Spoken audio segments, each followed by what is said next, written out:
Estamos de volta com As Cunhãs, seu podcast de política do Brasil e do Ceará, além de outras cositas más. Eu sou Camila Fernandes e, como sempre, estou ao lado de outras duas cunhãs jornalistas. Na verdade, hoje estamos em 3 jornalistas, mas vamos começar pela Ebele Rebouças. Tudo bem, Ebele Rebouças? Como você está? Menina, tudo bem. Entre 4 jornalistas, Isso. né? Já será devidamente apresentada a gata que está aqui do nosso lado, que já está sendo vista pelos ouvintes e assistentes do YouTube. E aí, tudo bem com vocês? Tudo jóia. E Inês Aparecida? Tudo bem? Tudo, Seja bem-vinda. Muito prazer vocês.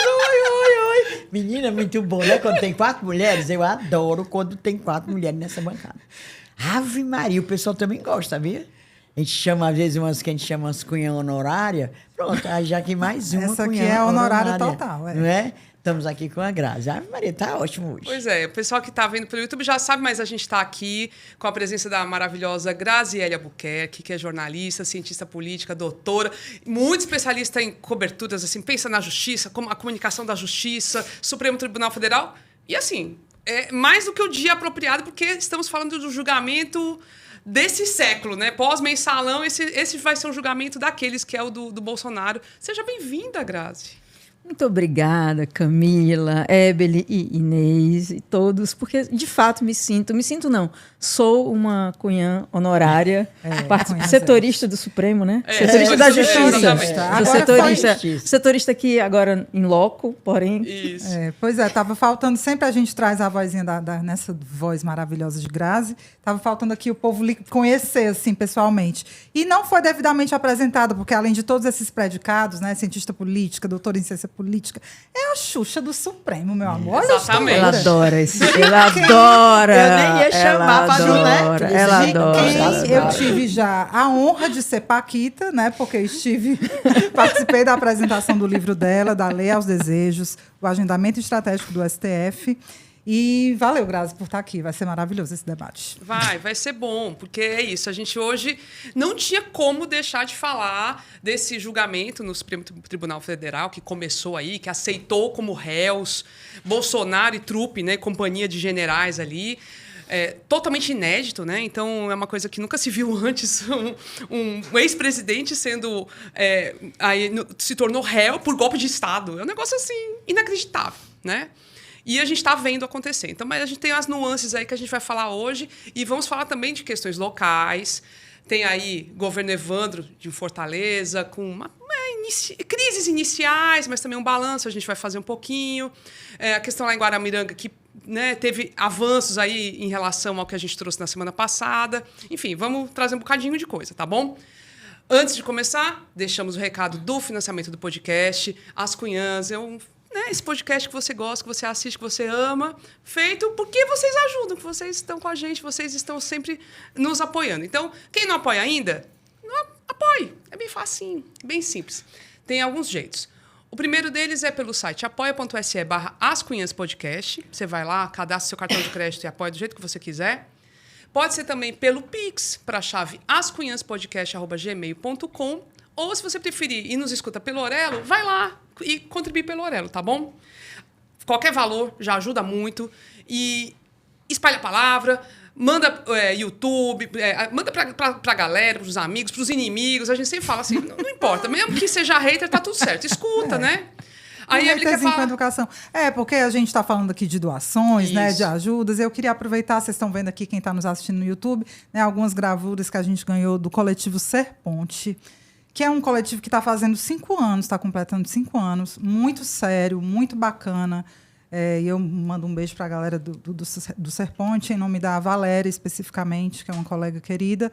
E eles também estão fazendo uma campanha para aumentar o número de doadores. Parece que 2024 não foi um ano muito fácil para eles. E aí eles começaram o trabalho em 2025 já com, né, alguma dificuldade aí de fazer a distribuição de renda entre mulheres, chefes de família, em 6 territórios aqui de Fortaleza. Olha. Então, é um coletivo muito sério daqueles que, se você quiser contribuir de alguma forma, o Serponte é um... Inclusive, né, sendo bacana. voluntário, né, eles aceitam várias formas. Pode ser ajudando financeiramente, pode ser sendo voluntário, enfim. Entrar em contato com eles para ver uma forma de ajudar. Como é que entra em contato, Pronto. Evelyn? Serponte está no Instagram, tá certo? Eu vou deixar aqui o Pix para quem quiser fazer doação, é o doar@serponte.org.br.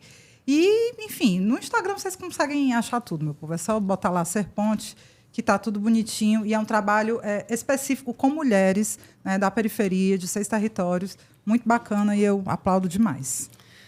Pronto. Agora sim, bora começar. Vamos começar pelo julgamento, esse julgamento. Já deu vontade, eu não tive tempo. Eu estava, por acaso, em Brasília na semana passada, mas eu estava em trabalho, estava em reunião, essas coisas. Fui ver só à noite a repercussão, os cortes e tudo mais, né? Aqueles momentos incríveis, né? Você sente aquela saudadezinha, né? De ficar parando assim para assistir um julgamento do Supremo. É bom demais. Eu estava sentindo falta também, é bom. É bom demais. E os memes? A gente vai ter que fazer uma sessão aqui dos melhores memes. Já a curadoria, mas vai lá, pergunte. Camila. Não, pois é. E eu acho que, acima de tudo, né, para quem assistiu, para quem não assistiu, ficou muito evidente que tem muitos elementos, de fato, para que esse julgamento seja levado adiante, para que Bolsonaro e os generais, de repente, possam ser condenados. Então, as falas dos ministros todas foram nesse sentido, os elementos... Assim, a denúncia do PGR, né, do Paulo Gonet, foi bem forte, né, foi bem estruturada. Mas eu achei interessante também assim, a preocupação, mais do que isso, a preocupação especialmente do Xandão, de derrubar as fake news, de querer assim, falar assim, olha, gente, o pessoal fica falando aí, espalhando que tem eram velhinhas com Bíblia que estavam lá quebrando tudo. Não, foi só um passeio no parque. Ou então que só a gente idosa que está sendo condenada. Enfim, ele fez questão de desmentir. E isso é aquilo que você fala, né, Grazi? Cada vez mais o Supremo falando para as pessoas. Muito menos do que falar só para os advogados ali, para o julgamento em si, é para fora. Impressões desse julgamento? Gata Grazi. Desbancaram até o meu antigo apelido.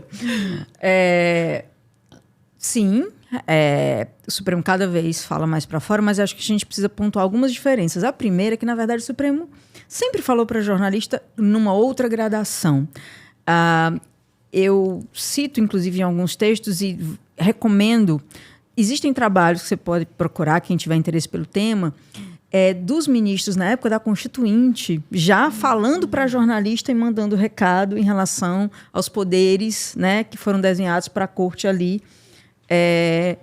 em 87, né, Constituição de 87, Constituinte de 87, Constituição de 88. Então, esse falar em si não é novidade. O que mudou foi a gradação absurda, né, assim, sem precedentes, e o que foi mudando ao longo do tempo.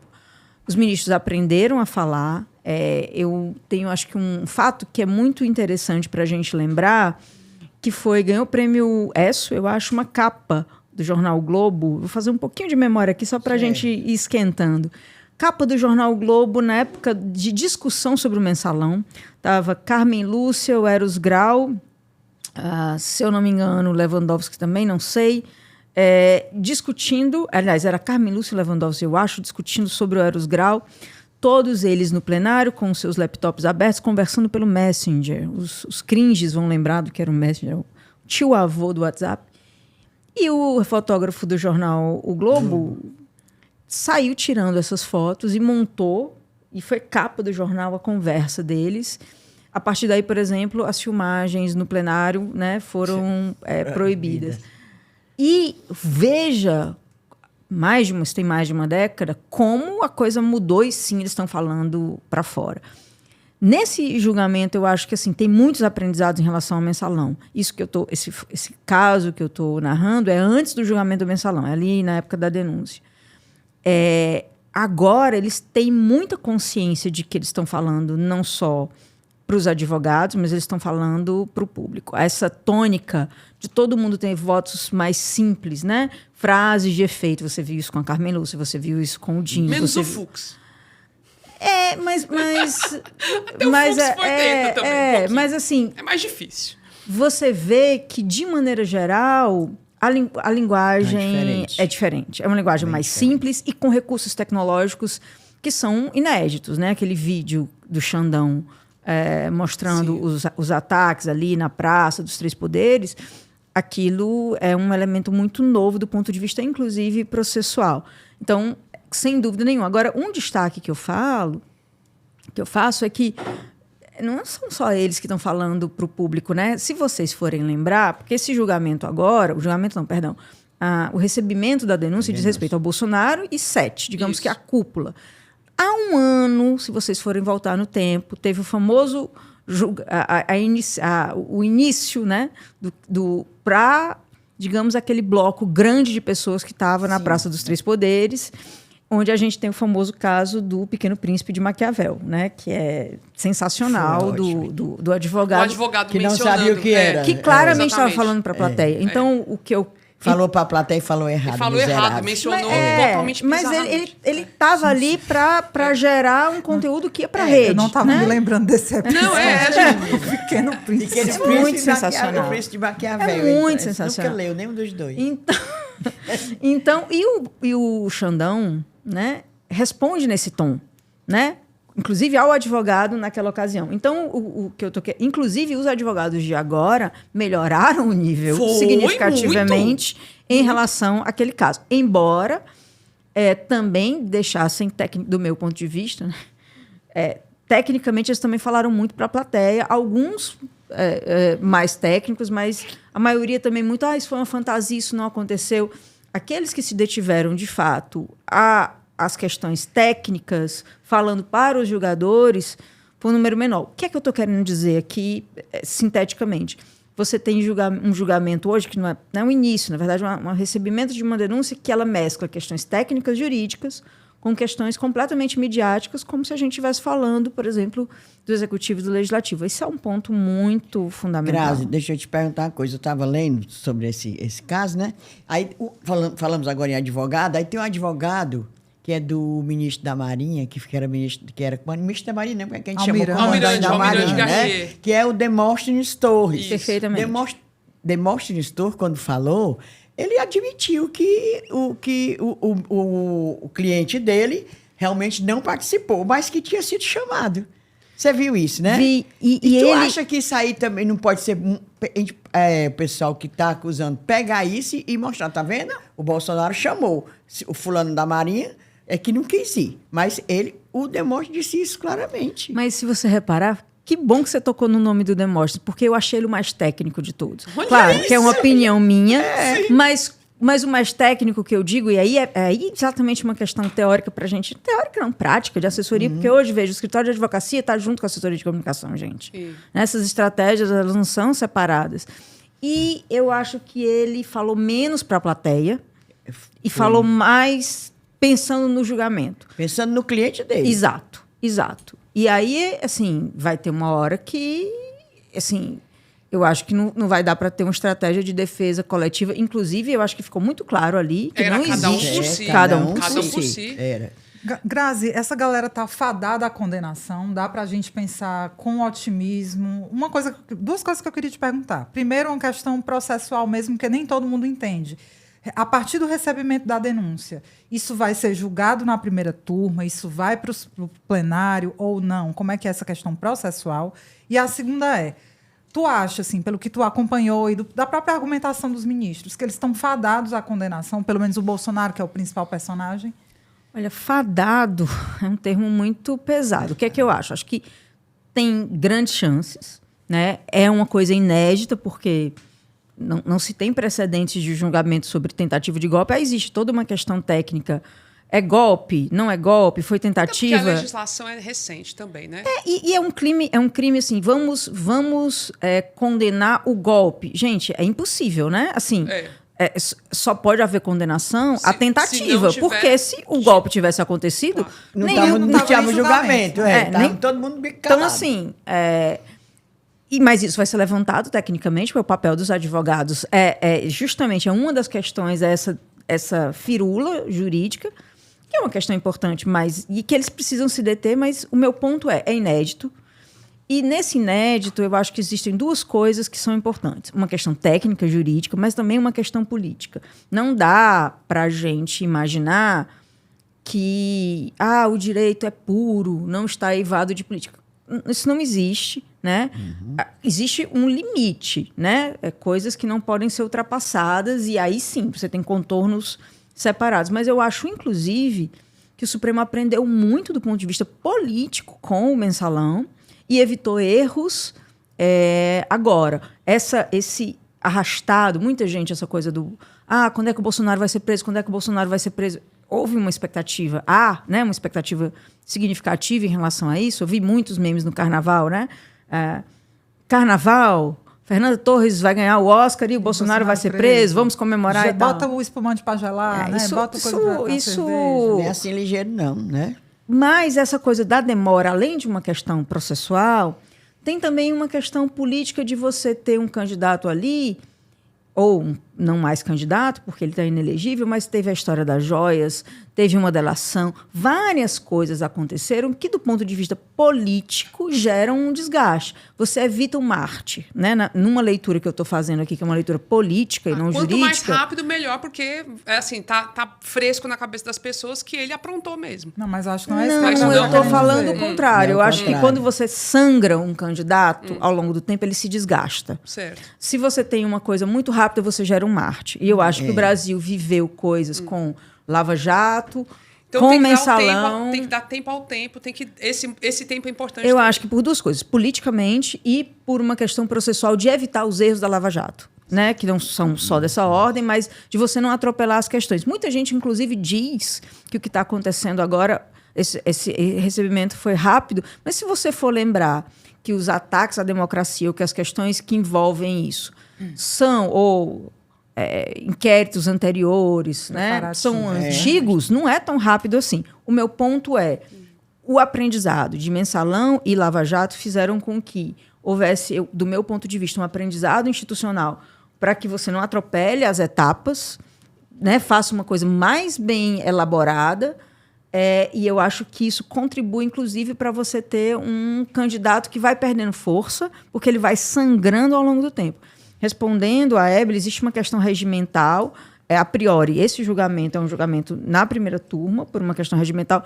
Porém, dependendo do número de divergências, que eu acho que não vai acontecer, o que se sinalizou agora no recebimento da denúncia é que talvez o Fux faça ali alguma divergência em relação à dosimetria da pena, mas eu acho que não se repercute, digamos, numa... Como é que eu posso dizer? Num número de... e num número de votos que... divergente no sentido, você tem mais de 2 ministros que vão divergir, e aí vai para o plenário. Bora fazer aqui um parênteses. Quem é a primeira turma? Porque pode ser que muita gente que está nos ouvindo e nos vendo não sabe que diabo é a primeira turma, né? Então vamos lá. Rápido. Perfeito.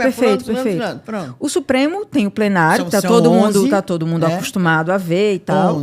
11. E aí a gente tem 2 turmas. A primeira turma, que é essa que a gente está se referindo aqui, regimentalmente está julgando o caso, Zanin, né, Dino, Carmen Lúcia, Alexandre de Moraes, que é o relator, e Fux. Estou esquecendo alguém? Não, são esses mesmos. 5. E essas turmas foram criadas para acelerar, agilizar alguns julgamentos, né? Então teve porque se fosse tudo sempre para o plenário, ia tudo demorar muito mais. Né? O Supremo tem feito várias mudanças para acelerar julgamento. Plenário virtual, as turmas já existiam, mas elas foram ganhando um desenho com mais força. E olha essa questão midiática, veja como ela é importante. Todo mundo estava acostumado a olhar plenário, né? Inclusive, e aí você tem... No dia do julgamento, por exemplo, você estava em Brasília, eu estava em casa acompanhando, e aí eu estava sem TV, tinha chegado do trabalho e tal. Como é que eu faço para ver? Aí tinha link do UOL, tinha link da Band. Não, tinha de tudo isso. Então, assim, não faltava... Fora a TV Justiça mesmo, que estava no ar. E é legal, eu vou trazer um ponto aqui da minha pesquisa, porque quando eu comecei a estudar isso, muita gente diz, a TV Justiça mudou tudo. No levantamento, quando a gente vai fazer ao cabo, a gente vai ver que desde o ano 2000 você tem TVs cobrindo o Supremo. SBT, se eu não me engano, depois chegou o Globo.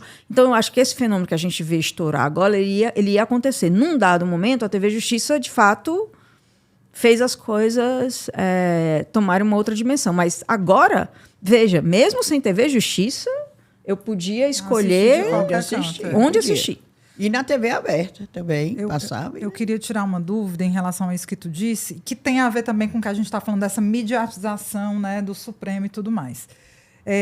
Grazi, você falou que houve um aprendizado em relação ao julgamento do mensalão e que há toda uma cautela para não parecer que as coisas estão sendo atropeladas. E a gente sabe que, realmente, mais que nunca, os caras têm que ir bem pianinho, devagar, cumprindo todas as etapas do processo, para não se desgastarem como ficou o caso do Mensalão.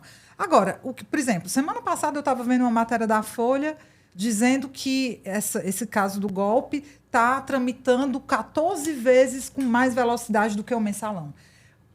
Me parece que há setores tentando fazer parecer que o julgamento está assoberbado, está indo rápido demais, não sei o quê. Tu não acha que tem uma tentativa também de colar essa pecha, não, no julgamento da trama golpista? Beli, tem todo tipo de coisa. Né, isso. Estudiosa da área que você sabe, assim, acho que antigamente, se a gente tivesse falando há 10 anos atrás, você tinha um mainstream, você podia, aquela famosa frase, né? A mídia tradicional, você tava para colar um nome mais, né, um frame, uma etiqueta mais forte. Hoje, assim, dependendo do recorte que você faça, eu vi outro dia um videozinho da história da Débora do Batom, né? Da que escreveu lá. Do Batom. Perdeu uma, né? E era um sujeito que comparava o caso dela com o caso da Adriana Anselmo, que é esposa do Sérgio Cabral, né? do governador do Rio de Janeiro, que foi presa e teve... enfim, depois de um tempo saiu, porque era mãe, tinha uns filhos e tal. E ele comparava claramente, aquilo não era para o público geral, era uma peça para um público específico. Então, assim, eu acho que tem de tudo. Agora, o julgamento do Mensalão, a denúncia, eu estou com medo de ser imprecisa na minha informação. Mas eu acho que foi quando o então procurador da época, Antônio Fernando, se eu não me engano o nome dele, que é cearense, fica a informação. Eu acho que ele protocolou isso em 2006, 2007. O julgamento vai acontecer 2000 e não estou falando aceitação da denúncia, mas o julgamento em si vai ser 2012, o de mérito, e 2013 os embargos.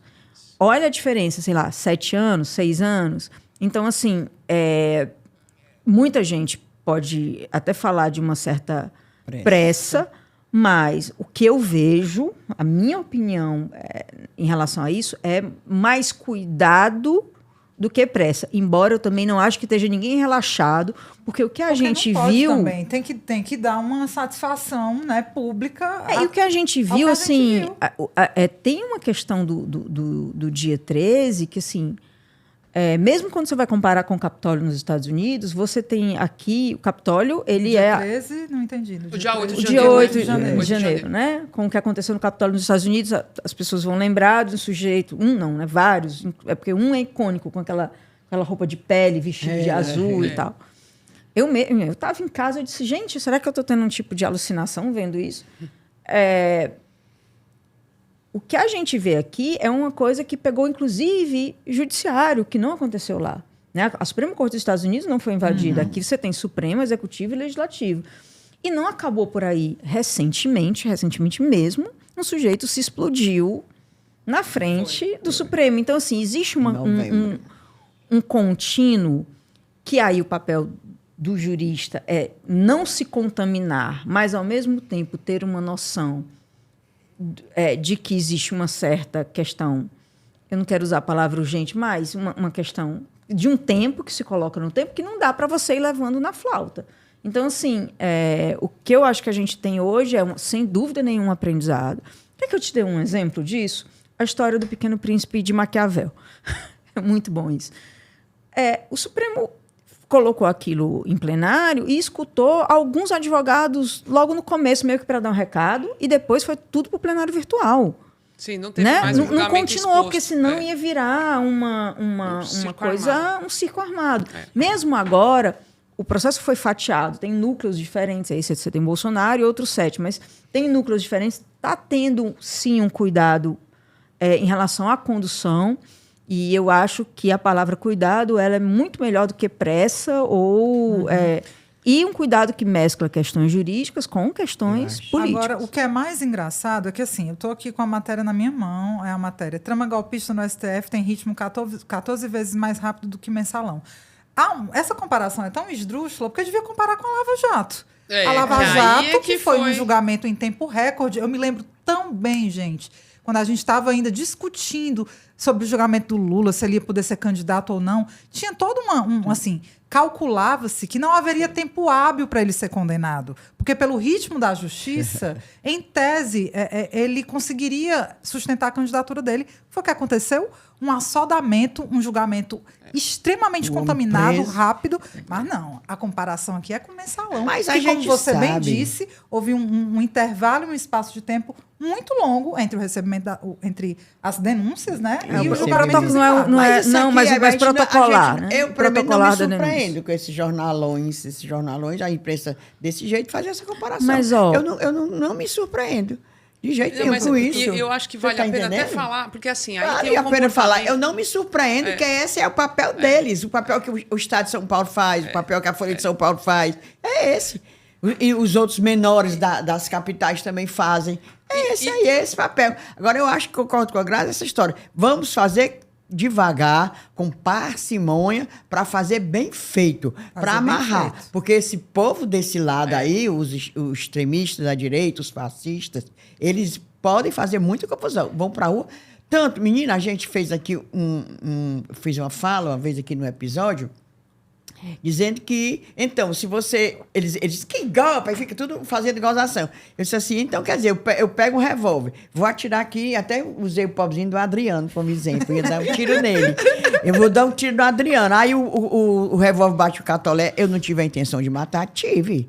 Eles todos tiveram. Bateu o catolé, foi menina, bem isso aí foi, essa é a definição. 80 e tantas mil haters enchendo o meu saco. Tu acredita? Eu não aguento mais. Passaram agora uma semana, não se esqueceram de mim. E isso faz meses já. Faz uns 3 meses ou 4. Ou seja, se você for fazer um julgamento do cramunhão daquele apressado, aí pronto, não dá tem que ser. Eu fico impaciente, tá entendendo? Mas tem que ser. Tá bem amarradinho. Eu acho que tem que estar bem amarradinho. E eu acho que tem uma coisa que é importante a gente lembrar em relação à Lava Jato. Assim, a comparação com o mensalão ela tem um sentido, porque a gente está falando do julgamento na Suprema Corte, né? Que não é a Suprema Corte, mas do Supremo Tribunal Federal. O mensalão, a Lava Jato, a gente está falando primeira instância, teve o TRF, e aí foi para o Supremo. Então, assim, e qual é o cuidado, por exemplo, que eu vejo em relação ao que está acontecendo agora em relação à Lava Jato? Primeiro, eu acho que são, assim, as instituições viram que elas próprias estão em risco. Eu acho que na Lava Jato essa ideia não existia. Né? E eu acho que isso muda tudo. Né? E eu posso falar isso com muita pertinência, porque eu estava fazendo pesquisa na época que a Lava Jato toda se construiu. Então eu vi... Gente, a primeira vez que eu vi um trio elétrico na Avenida Paulista com uma foto do Moro, as pessoas tirando foto, a Ebele sabe de tudo isso há muito tempo, e isso era uma pauta muito técnica e escondida. Eu digo, é sério que isso é uma micareta com uma foto de um juiz no trio elétrico? Eu fiquei espantadíssima com aquilo. Então, a coisa foi tomando uma proporção que os ministros entenderam que a opinião pública muda de lado e que é muito perigoso estar nesse lugar. Então, eu acho que isso muda o jogo. E tem uma outra coisa, o cuidado, o exemplo do cuidado. Veja, aí muita gente fala, o Xandão, amo o Xandão, odeio o Xandão. De fato, isso é uma coisa complicada quando você tem esse amor e ódio a um juiz. A gente precisa voltar um pouco para uma época onde, né, o juiz... A Ebele uma vez fez essa alta... Mas deixa a gente gostar dele. É aquilo, né? O bichinho fez o trabalho dele. Eu acho que hoje em dia tem amor e ódio ao Xandão. Antigamente só tinha ódio ao juiz. Eu detestava. Agora pelo menos tem amor, tem ódio. Eu achei engraçado o Lula dizer... O ministro agora, outros tempos, o ministro agora tem apelido. Né? Xandão. O que eu tô dizendo é só que é um pouco... dizendo que queria ter conhecido o Xandão logo, porque queria casar com ele, amarrou. Não, o que eu tô só dizendo é que é isso, essas paixões ligadas ao judiciário, elas podem ser bastante perigosas. Mas o meu ponto é, o Xandão, olha o cuidado, e aí você pode tecer críticas, eu acho super válido, mas olha o cuidado que ele teve em relação... e isso é, sim, para mim, um elogio que eu tô fazendo.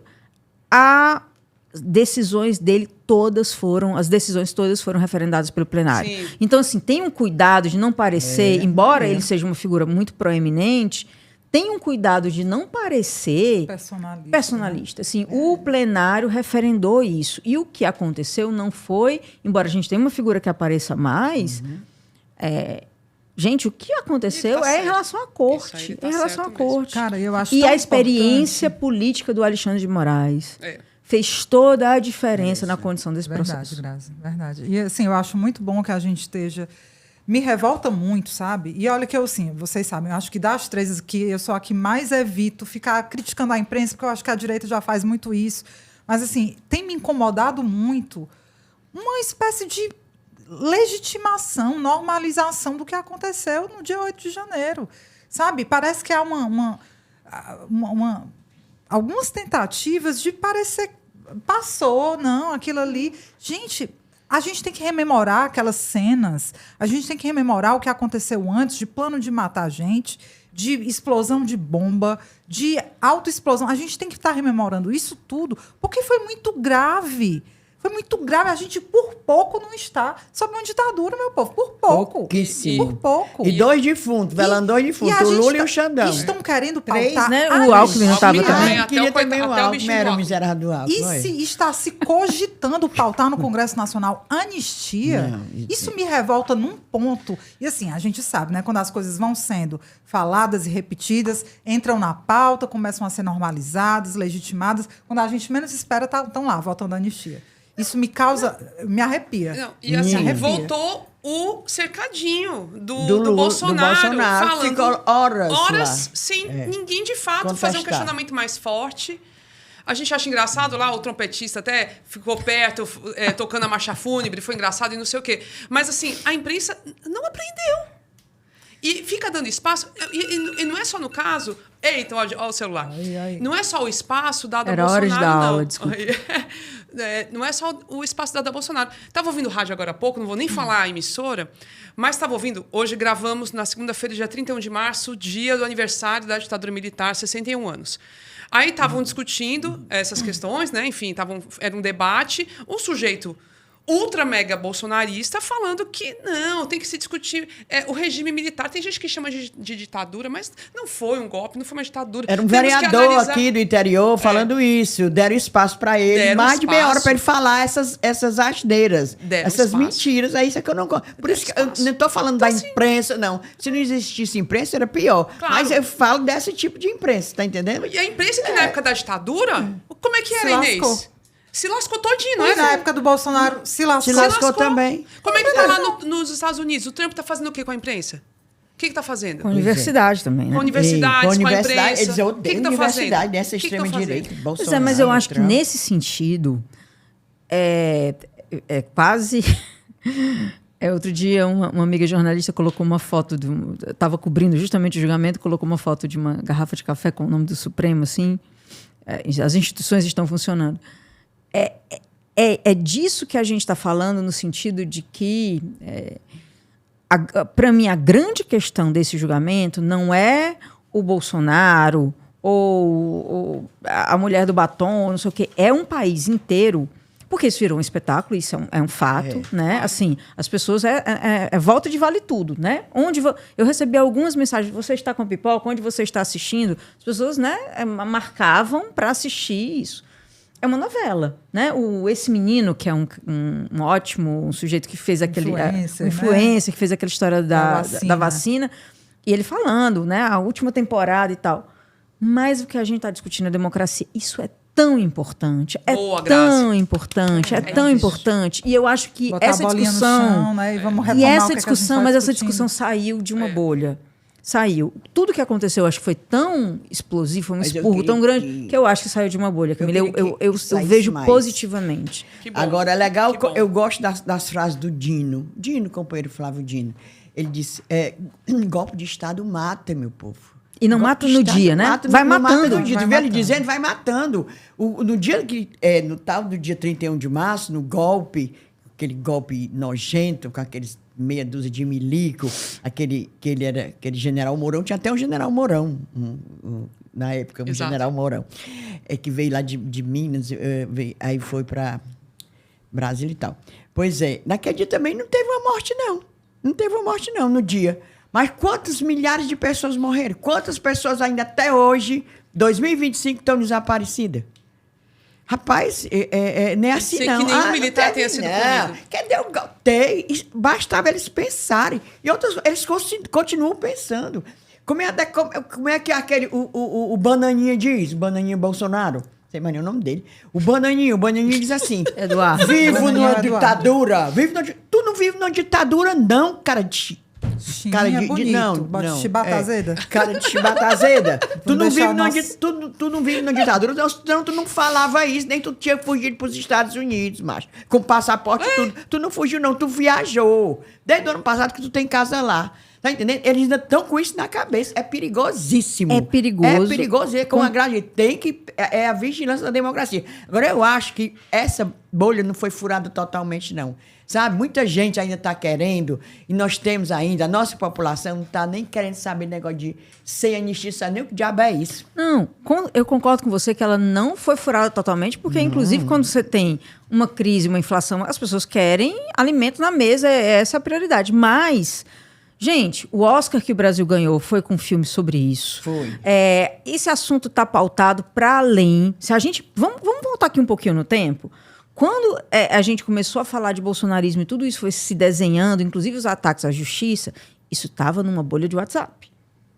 Ninguém estava olhando para isso, vamos combinar. Inclusive, isso explodiu muito porque as pessoas não estavam olhando para isso. Você pode fazer várias críticas, você pode dizer que a gente ainda precisa aprender muito, eu concordo plenamente. Porém, dizer que esse assunto da democracia não é um assunto mais pautado e com mais gente olhando, eu acho que é. Está melhorando, eu acho que né? Eu acho que está se ampliando. A gente queria que fosse mais, né? A gente foi, inclusive, no protesto que aconteceu domingo, na Praia de Iracema. Aconteceu em vários locais do país, né? O protesto contra a anistia, porque, basicamente, gente, acho que é uma coisa muito importante da gente pontuar aqui. Fora o julgamento, está acontecendo no Congresso Nacional uma negociação em torno do PL 2858/2022 do Major Vitor Hugo, que apensou vários outros PLs, enfim, muitos outros deputados, senadores, enfim, um monte de gente propôs esses PLs para anistiar as pessoas que participaram de planos relacionados ao golpe. Aí, o teor completo desse negócio, eu não sei como é que está. Eu sei que já passou por vários espaços na Câmara. Comissões, inclusive na Comissão de Constituição e Justiça, já passou. A Sâmia Bonfim, a bichinha lá do PSOL de São Paulo, tentou tanto enterrar esse projeto. Tentou, mas é difícil. E agora estão querendo colocar urgência para votação, enfim... Querem aprovar. Piscou, aprovou. Então, tem que ter muita vigilância. E assim, a gente tem que sempre tá lembrando o que aconteceu em janeiro e de outubro para cá, na verdade, né? Porque quando você piscou, esse negócio tá em pauta.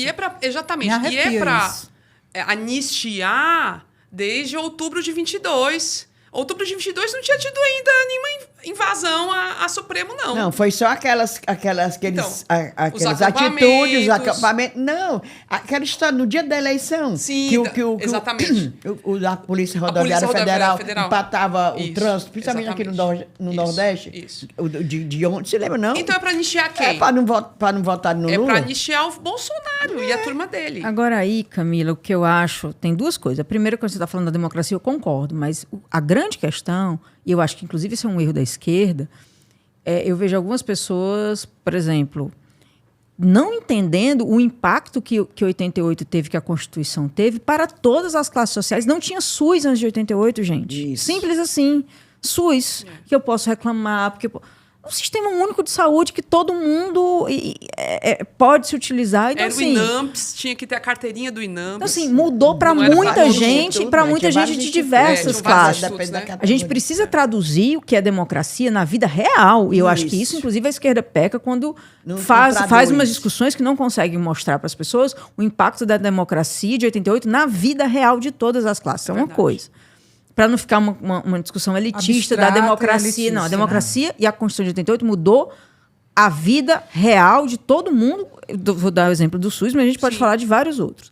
A outra coisa é que eu acho que politicamente, eu entendo o que vocês estão dizendo e toda essa indignação, mas eu acho que vai ter em algum momento uma negociação para aliviar para algum lado, para que outros também sejam punidos. Eu acho que vai ter...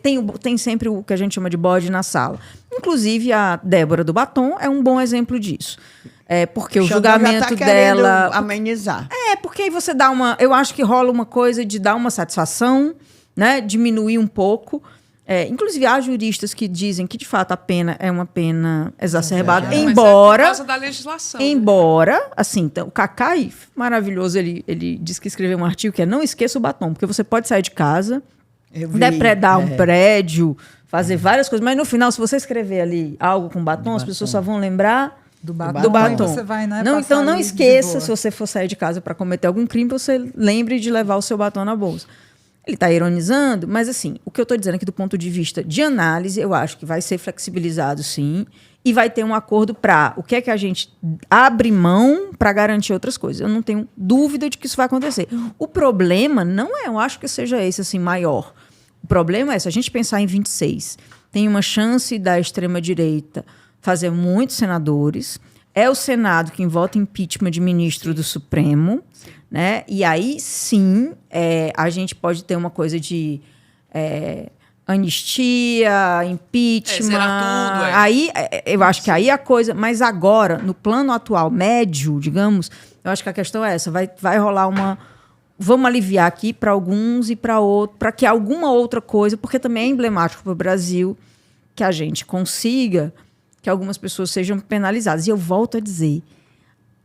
Pela primeira vez eu vejo uma Suprema Corte tão imbuída do pode acontecer comigo. É claro que isso já aconteceu historicamente, mesmo nos anos 60, mas assim, essa vivência de eu não sou bastidor, eu fui alvo, isso muda muito. Né? Gláucio, tu que é entendido lá do negócio, já que a Xuxa do STF, estava vendo que existe os 11... Tem vários tipos de... Como é já me chamaram de ministro, já me chamaram. A Xuxa do STF é o melhor. A loura, escuta, tem a densimetria, né? Dosimetria, a dose da pena, né? Então, disse que é o seguinte, vai ser quem quer penas maiores, Xandão, Carmen Lúcia, Dino, Fux e Zanin. É esse primeiro turno, Fux, né? Não é o que está querendo... Mas disse que ele quer. Está dando para trás um pouquinho. Mas, inclusive, mas quer pena. Penas intermediárias é o Fachin.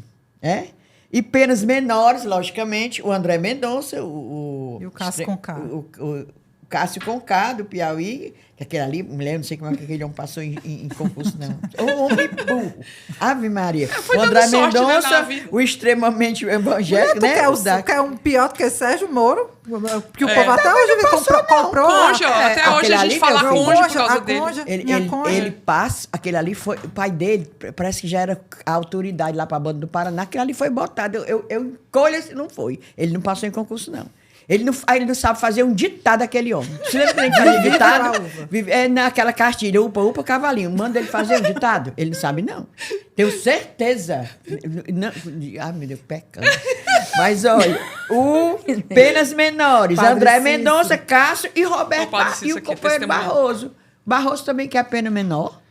Barroso. Eu não sei a fonte dessa sua informação, não. O que eu acho... Eu não sei, ainda disse que não sabe. A Inês aqui tem as fontes. Você que diga aí. A ideia é essa. Falando que tem pena maior, o intermediário e o... Agora, esse daqui tá bem lógico. O André Mendonça, o Caio do Piauí, o Cássio do Piauí agora eu fiquei com o Roberto Barroso. Mas será que isso aqui já não é, falando sério, não é já essa tal de flexibilidade? Eu acho que de alguma maneira isso vai acontecer. Assim, eu acho pouco viável, para usar um termo mais sensato, que se vá ao fim e ao cabo com as maiores penas. Exato. Eu acho que vai ter uma flexibilização, porque eu acho que o objetivo não é fazer uma coisa a ferro e a fogo, é um objetivo de mostrar que existem consequências e que também não cola essa coisa de eu tô aqui lá fazendo crochê, passou um ônibus, eu entrei, fui para Brasília, cheguei lá e não sabia o que estava acontecendo. Não, né? Mas eu acho que é uma coisa num largo prazo, gente. Não é existe também uma questão jurídica, né? De individualizar a pena de acordo com a conduta de cada um. Então, eu acho e eu não acho que necessariamente essa flexibilização ela é negativa no sentido que se a gente conseguir uma ideia maior de que as pessoas de fato que ordenaram isso foram condenadas e que o Brasil conseguiu Isso será uma coisa incrível. O Vai ser Brasil uma conseguiu festa. julgar isso. Se não Incrível. houver anistia, né? Porque o que Não, acontece pelo amor de aqui, Deus. se por acaso há um julgamento, há punição, papapá, ainda que flexibilizada, e o Congresso, em determinado momento, votar pela anistia, cai Mas tudo por isso terra, é né, eleição Grazi? de 2026. Eu acho que É igual assim. o Trump fez. O que aí, um outro ponto que a gente deixou na mesa é conjuntura internacional. Conjuntura internacional faz muita diferença. Faz. O Trump fez isso. Ele entrou e liberou todo mundo daquele 6 de janeiro. Daquela Então, coisa que assim, fizeram. isso é outra coisa. E outra coisa que, assim, a gente tá... Né, claro que não há informações precisas sobre isso, mas a gente discutiu no bastidor, por exemplo, até que ponto uma votação de uma anistia não pode entrar no jogo de negociações entre parlamentares de esquerda e direita para votar coisas do interesse do governo, Moeda por exemplo. de troca mesmo. Como moeda de troca. Há quem fale isso no bastidor, de que pode haver algum tipo de negociação. Não, vamos aqui negociar, vamos botar isso em pauta, mas vamos pautar também uma coisa aqui que é de interesse do governo. Sabe? Ainda há essa preocupação a gente a colocar na mesa. Agora, eu acho o Porque- seguinte, sou a favor até da flexibilização, mas eu não sou a favor de conciliação. Sabe? Conciliação. Já se conciliou muito, cara, na outra anistia. É verdade. Na outra anistia, aquilo ali... Eu tenho uma frase até da Idelgarde Anjos, que ela não se conforma até hoje com a morte do irmão dela e da mãe, né? Idelgarde Anjos, jornalista. A mãe dela, Zuzu A Anjos, mãe né? dela foi feita de conta que era um desastre, mas foi Isso. morta. E o irmão E o irmão. morreu como torturado, e até hoje não tem o corpo do Stuart, né? Então, ela diz, não, ela é revoltada.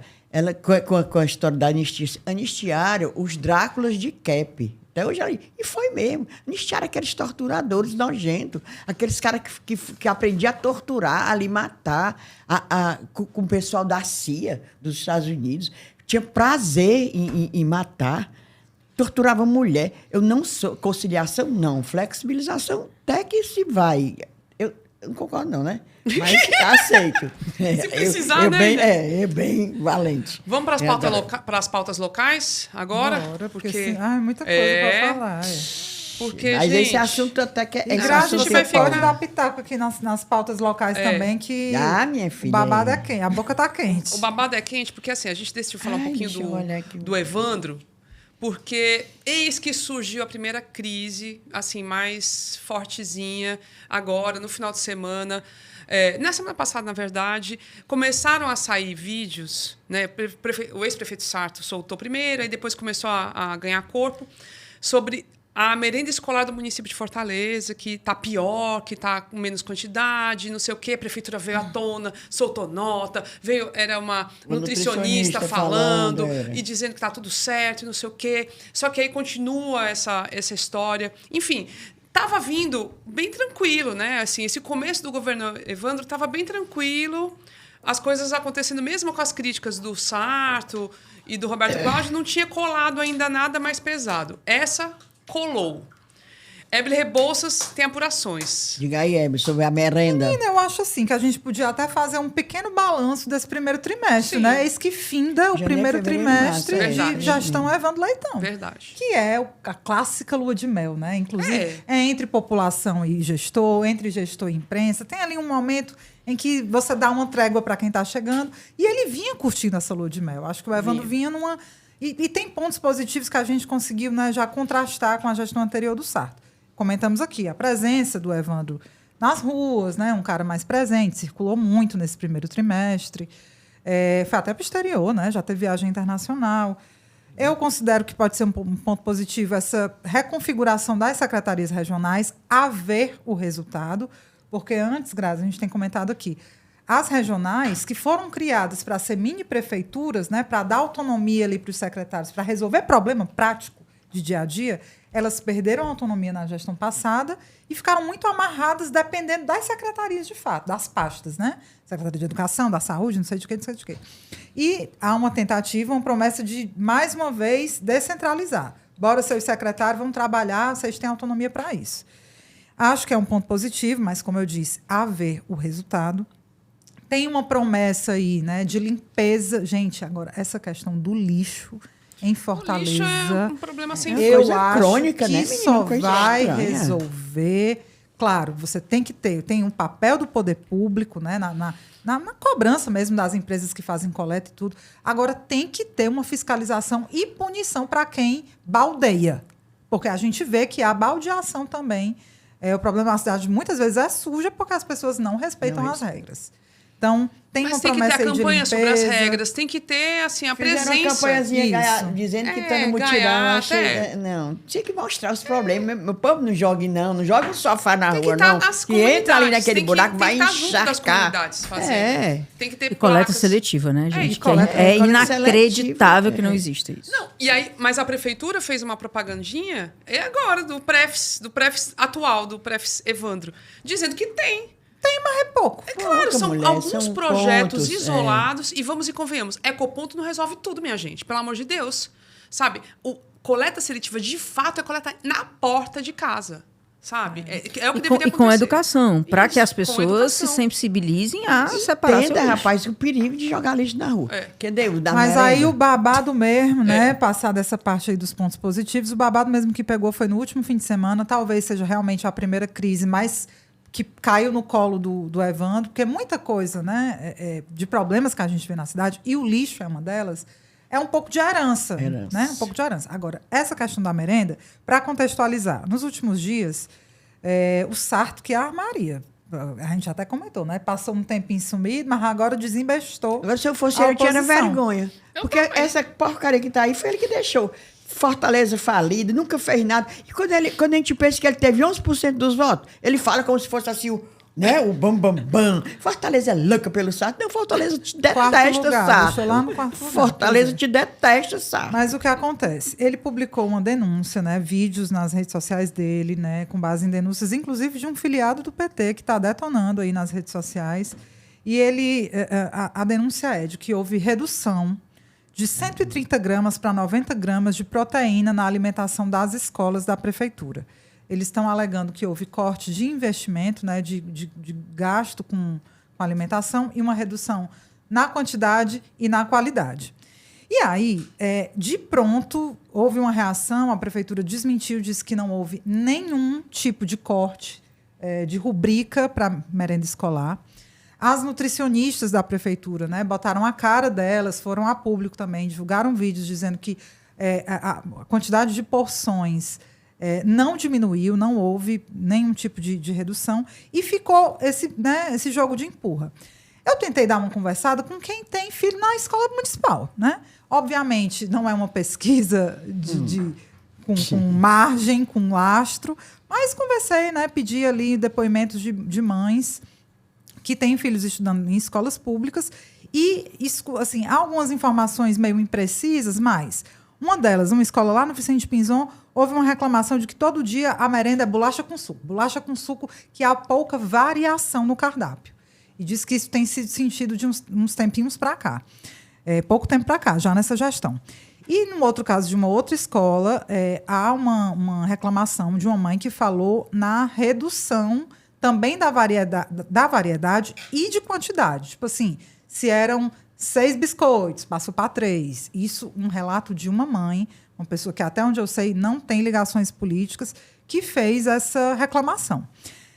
Eu procurei o secretário municipal da Educação, o Idilvan Alencar, conversei com ele por telefone e ele reforçou essa história de que não houve nenhum tipo de corte financeiro ou orientação para a diminuição de proteína ou porções nas escolas, né? E ele fala o seguinte, ele complementa algumas informações. Ele diz que, em outubro do ano passado, a prefeitura aboliu, né, a gestão Sarto aboliu licitações. Parou as licitações. Outubro, assim, só rememorando, pós-eleição. Pois é. Pós-derrota do Sarto. Pós 11%. E aí... Eu adoro lembrar que ele teve 11%. Uma coisa que o secretário Idilvan fala é que eles chegaram na prefeitura e tiveram que sair correndo atrás de comprar frango, comprar fruta, que não tinha licitação pronta para isso. Isso é um ponto. Eu falei, secretário, mas é o seguinte, está aqui, eu tenho relatos de pessoas, né, que estão vivendo ali o dia a dia e há uma reclamação. O que o secretário diz aqui, existe uma consciência de que a alimentação nas escolas está longe de ser a ideal. Ele fala, Ebele, eu vou dizer que não tem problema? Tem problema. Mas ele atribui algumas oscilações na oferta, né, que é como eles chamam, de problemas pontuais. Problemas pontuais que podem ocorrer por conta de um fornecedor que não entrega ele. Numa rede com não sei quantos mil alunos, com centenas de escolas, eu não posso dizer para você que não tem problema. Tem problema. E eu não posso dizer que não tem o que melhorar. Tem o que melhorar. Mas isso não significa que as denúncias que estão sendo feitas do lado da oposição sejam verdadeiras, de que houve um corte, houve uma redução deliberada da prefeitura. Bom, a gente está trazendo isso porque tem esse conflito de versões, tem essa fala de quem está vivendo e a alegação de que problemas existem, mas não é como eles estão falando. Dicas de comunicação. O que o secretário Dilvan devia fazer? Chamar a imprensa, de repente, vamos tomar um café, vamos tomar um lanche na escola X. Entendeu? Vamos ver a qualidade dessa merenda. Inclusive para mostrar a real. Entendeu? Aí tinha que ser de supetão, né? Para não botar lá uns iogurte grego no dia. Mas falando em iogurte, eu lembro da época da Luiziane. A Luiziane, porque quando ela chegou, também tinha tido crise da merenda na época do Juraci, né? O prefeito anterior. Aí foi roubo. Foi roubo o da genro merenda. Dele, que era o que roubou merenda. Exatamente. O Sérgio. E aí a Luiziane entrou com a promessa de melhorar. E ela, de fato, tinha iogurte. Eu tomei iogurte da escola. Tu te dá lá. Eram os bate-guts. Eu fui lá fazer, exatamente. Eram os bate-guts. Era os bate-guts. Eu fui fazer uma matéria e o pessoal, vem aqui ver como é que é a merenda aqui da escola. Foi de surpresa, assim. Foi surpresa, não, assim. no tempo do Juraci, que o genro dele botava mão de gato no dia da merenda, eram umas bolachas tão duras, não tinha dente nem dente de criança, que é duro, não mastigar aquilo, não. Eu me lembro demais. Não, aí só é meio que você comer um osso. Maria, mas para complementar, tem uma das escolas, né, dessas mães, lá no Vicente Pinzon, diz que está todo dia sendo a merenda bolacha com suco, foi essa que diz que é só bolacha com suco quando não é uma fruta, e a outra diz que, tipo assim, é macarrão com frango, aí a semana todinha macarrão com frango, esse é lá no Cais do Porto. Aí é isso, essa questão da variação. Eu tô com isso de fazer almoço. Tu faz só macarrão com frango, né, Inês? Mas ali é a semana todinha. Aí... O outro assunto que a gente tem é lá de Guaramiranga, né, Inês? Que a Inês trouxe outro dia a denúncia, né? No último episódio. Foi no último episódio, sobre licenciamento ambiental em Guaramiranga, que é lá na Serra do Baturité, que tá, tipo, esculhambado o negócio, mas teve desdobramentos, recebemos... Menina, foi mensagem. o seguinte, começou, antes mesmo da aprovação dessa autarquia, eu vi o Instagram do Deodato Ramalho, que é o presidente do IBAMA, denunciando o desmatamento assim, criminoso na Serra, no maciço do Baturité, principalmente ali. De lá de Guaramiranga? De Guaramiranga. Gosta de lá? Quem é que não Como gosta? É que não gosta? Todo mundo gosta, né? Pois é. Aí o Deodato fez essa denúncia. Logo depois apareceu a história que a prefeita de Guaramiranga, que é casada com o prefeito do Baturité, certo? Criou uma autarquia do meio ambiente para aprovar as construções. Tu vai construir lá, aí para tu analisar vai lá, as construções. Para analisar e aprovar. Analisar, aprovar e liberar. Aí o Deodato, que é do IBAMA, disse que o Ceará tem uns 90 autarquias dessas que nenhuma funciona direito. Primeiro que tinha que ser criada, tinha que ter quadro técnico, tinha que ter gente concursada para trabalhar, e não tem, foi criada na marra, tá entendendo? E o que eu disse aqui foi o seguinte, que a prefeita criou, porque por inspiração do marido, que é o prefeito de Baturité, que tem um nome parecido com o da Erbeli. Eu não sei dizer. Erbeli. É Erbeli sem o... É sério sem isso? Sério. O nome dele é É com H e tudo, é muito parecido. Herbert. Mas eu não quero ninguém frescando com o nome dele, não, viu? É o nome bonito, bonitinho. Robert, conte a história do Robert aqui. Pronto. Eu não sei dizer o nome dele, não. Aí, quando foi hoje, ele mandou assim... Aí, Gabriel Biologia, nosso vereador, lutador pelo meio ambiente, foi lá em Guaramiranga, gravou um vídeo mostrando como é, também já se metendo. O companheiro Renato Rosendo, deputado, já fez representação junto ao Ministério Público. Menina, tá um alvoroço, porque tá uma coisa absurda lá em Guaramiranga. A aprovação e o negócio estourou mais com essa história dessa criação dessa autarquia. Lá na Câmara, quando aprovaram, Grazi, estou te contando porque você pode não saber, saiu o TABEF, minha filha, saiu o TABEF. foi aprovada quase por unanimidade, teve só um voto que não foi a favor, certo? O negócio está pegando fogo porque é um absurdo lá. Porque é uma área muito de interesse imobiliário, né? Então, tudo caro. Você vai atrás de uma casa lá, tudo é... Aí é interesse demais. Aí eu não vou dizer mais coisa que eu sei, porque, né? Aí eu recebi... Tá aqui, nós recebemos... Isso aqui eu tô lendo aqui no celular, porque ele mandou pelo nosso Instagram no direct. É o Herbert. O prefeito, explica. O prefeito de Baturité. Agora, quem me respondeu, a autarquia foi criada em Guaramiranga, mas quem me respondeu foi o prefeito de Baturité. Tá entendendo? Porque, né, a mulher não precisa. Boa tarde. Vi agora um podcast onde eu acredito que vocês foram induzidos a erro. Devia ser induzidas, que nós somos 3 mulheres. Muito bacana a forma irreverente de se comunicar. Mas a verdade tem que nortear os debates para não cair no descrédito. O que precisar, estou à disposição. Mas vamos comunicar com a verdade e não em cima de suposições e discursos de ódio e oposição fraca. Não teve ódio aqui, não. A autarquia do meio ambiente de Guaramiranga foi criada para preservar o meio ambiente e acabar com a devastação que existiu até hoje. Tá vendo? E a gente aqui dizendo que a autarquia foi criada... Eu não disse nada e acho que olha aqui. A questão... Continue. Não, quem disse foi o Deodato. Que é do Ibama. Olha aqui. É o Ibama que está caindo em cima. É isso. Anos de...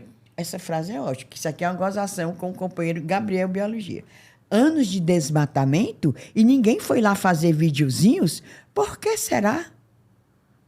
Pronto. Isso aí é porque o Gabriel fez. Agora, sim, e teve tanta consequência. Essa história de Guaramiranga, que está pegando fogo mesmo, que mudaram até o superintendente da SEMAS, que é a Secretaria do Meio Ambiente do Estado, que disse que o cabo estava lá bem 10 anos, mudaram. E a Assembleia diz que vai discutir uma legislação para regulamentar essas autarquias municipais. Porque hoje elas funcionam, eu acho que da cabeça delas. Cada autarquia funciona do jeito que... Pode, tá aí, o Deodato sem funcionário, não pode sem ser criado estrutura. desse jeito, criatura. Vou criar uma autarquia sem ter quadro técnico, sem ter infraestrutura, sem ter nada. Como é que você vai ter... Como tá é que você vai entendendo? fazer um licenciamento ambiental sem ter os técnicos Ninguém disse que é em verdade, não. Disse o que a pessoa técnica, que é o presidente do Ibama, disse.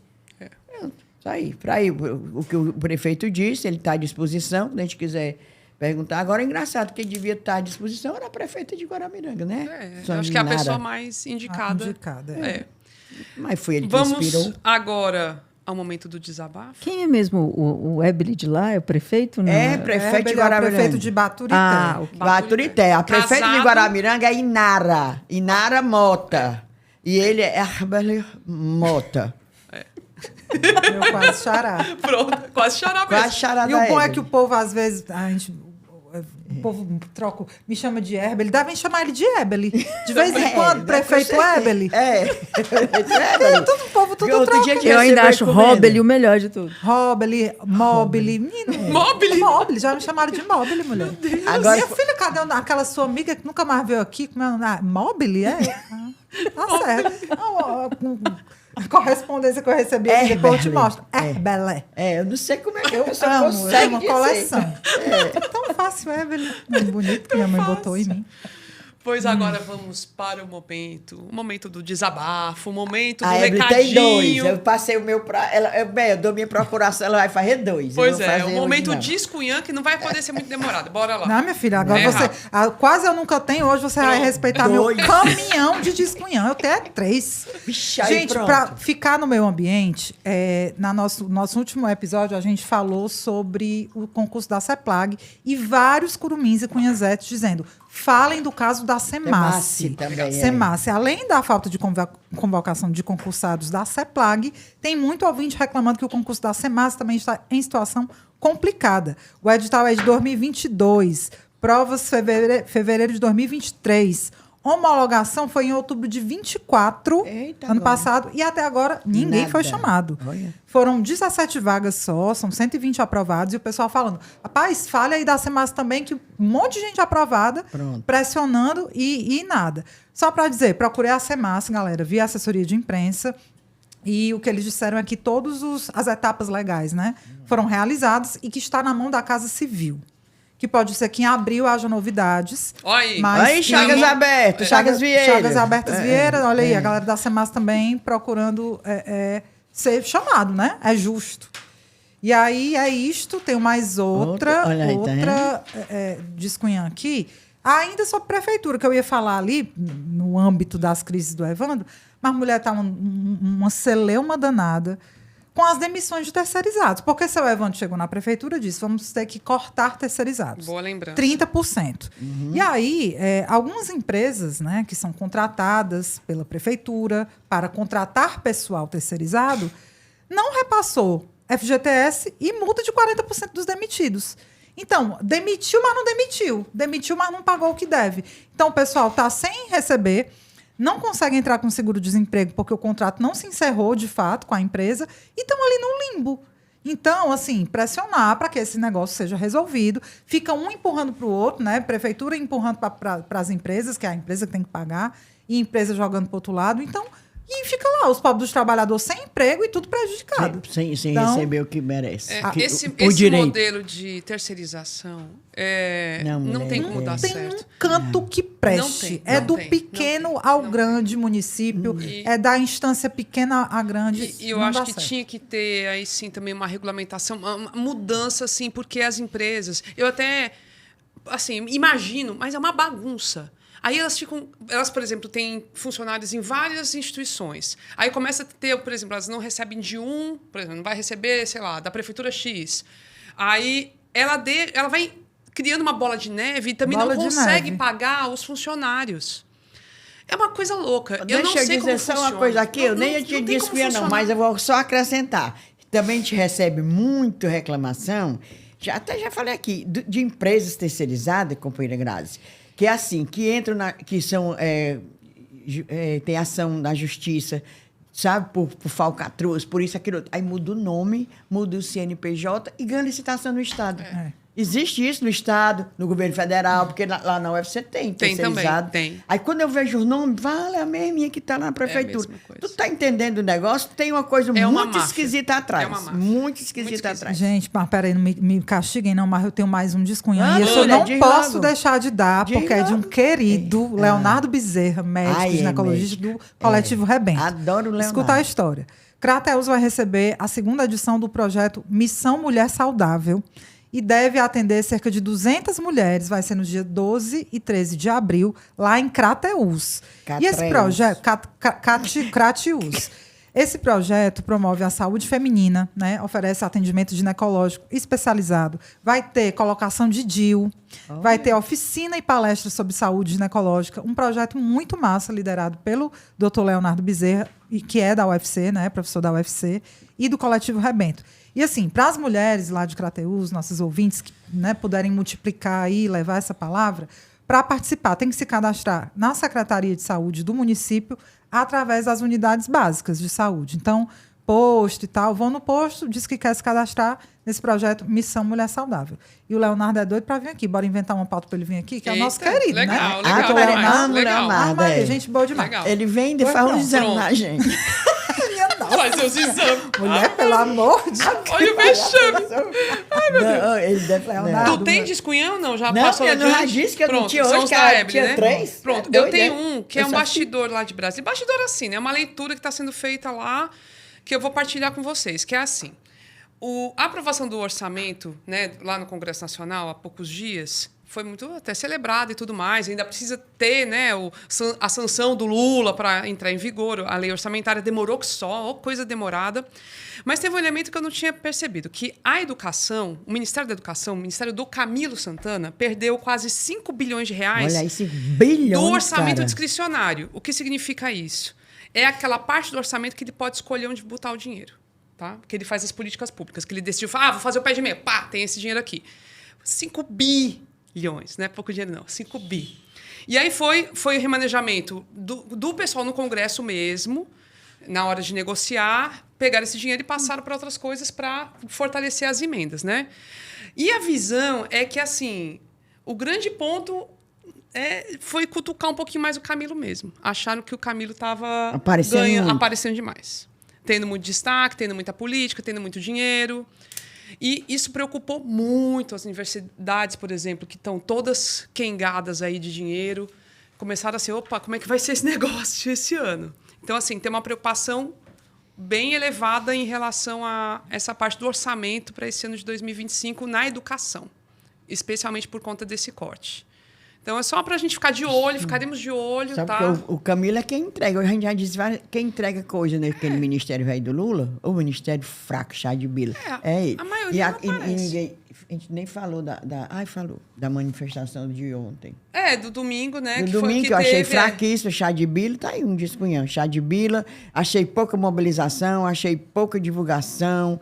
Achei que, por exemplo, tem sindicato que a gente sabe que tem dinheiro, graças do seu, nos caixas. Por que é que não fizeram infraestrutura naquela Tá falando, para quem não lá? Pegou, do movimento... Menino, do movimento sem anistia. Sem anistia, que o povo... Que diabo é sem anistia? Sem anistia para esses bandidão que a gente já falou aqui hoje, o dia todinho, o episódio todinho.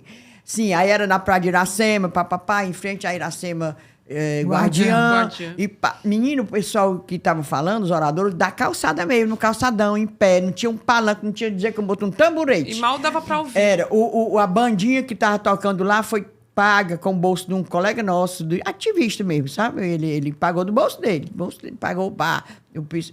O Léo Suricato tocando o tarolzinho. Pois é, nada. Eu achei pouca gente, sabe? Eu acho que a gente tem que arranjar um jeito, que eu digo campo progressista, né? Arranjar um jeito de falar mais para dizer, olha, pessoal, é assim, ó. Sabe que a gente não quer anistia? Por isso. Explicar bem direitinho. Porque também é só assim, muito surreal. Pronto, falei. Pronto, agora, muito bem, nem muito tinha bem. Discunhão, olha eu. Pronto. Mas acabou sempre tendo. tem, sempre tem. Vamos para os cheiros. Ó, prepara o seu cheiro, você vai mandar também, viu, Grazi? Tem um cheiro aí, bem bom. Tem aí, Já Evelyn? cheirarei embaixo dos que vocês disseram. Cheiro aí. Eu tenho, ó. Eu almoçando lá em Brasília, bem quietinha lá, tava uma colega da UFABC e o reitor dela, almoçando numa mesinha lá. Quando chega do nada, um cidadão fala, Camila...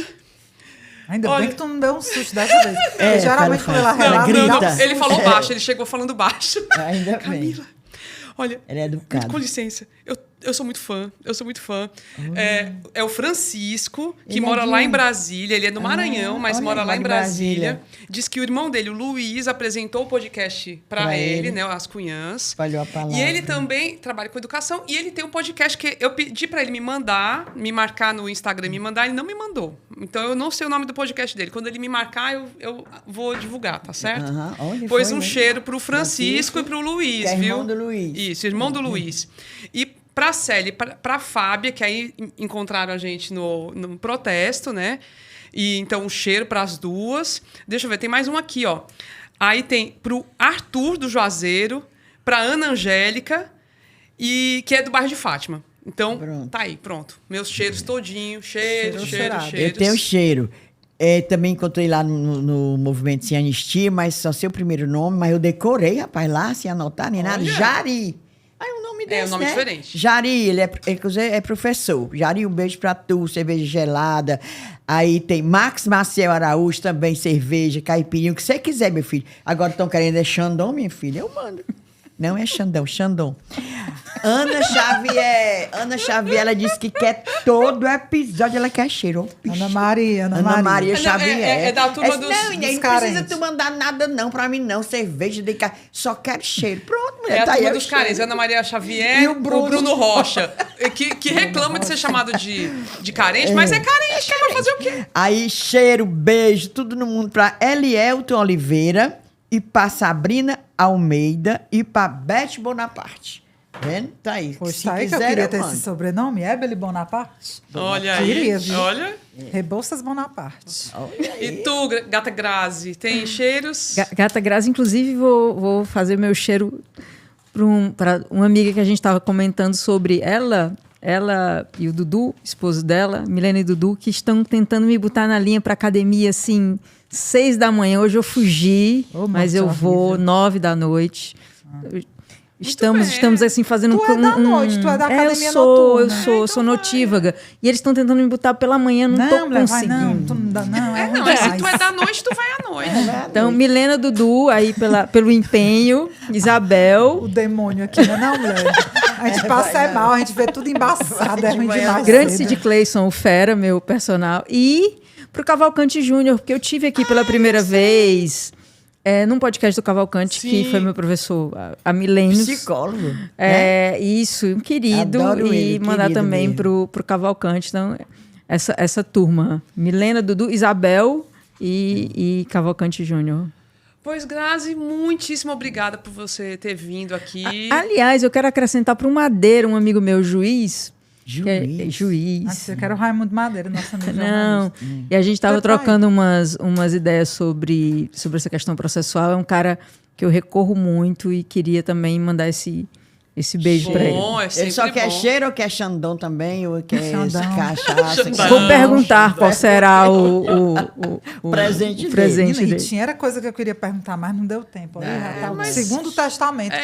Mas não vai faltar oportunidade, porque esse julgamento vai dar muito o que falar, esse julgamento. Pois, obrigada mesmo, Grazi. Grazi, obrigado. Eu agradeço demais. Me sinto Gata Grazi se sente uma setorista contemplada agora nessa versão. Cunhã honorária. Cunhã honorária.